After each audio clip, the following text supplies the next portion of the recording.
ఒక వ్యక్తి మనల్ని అవమానకరంగా మాట్లాడాడు, ఒక వ్యక్తి మనల్ని దూషించాడు. ఏం చేయాలి మనము? నన్ను దూషిస్తావా, నన్ను అటు అంటావా అని మనం అనకూడదు. అర్థమైందా? దేవుని పిల్లలముగా మనము ఒక దూషణ మన మీదకి వస్తే ఆ దూషణను సహించాడు దావీదు, ఆ దూషణను భరించాడు దావీదు. కొంతకాలం క్రితం నేను ఒక దూషణకు గురయ్యాను.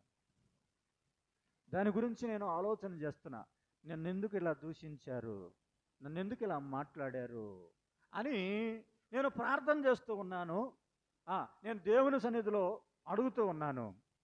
ఒకరోజు ఒక దేవుని సేవకుడు వచ్చి ఏమన్నాడంటే, ఎవరైనా నిన్ను దూషించారంటే, ఎవరైనా ఒకవేళ నీ మీద నింద మోపారంటే అది దేవుని చిత్తము లేకుండా, దేవుడు అనుమతించకుండా అది జరగదు అన్నాడు.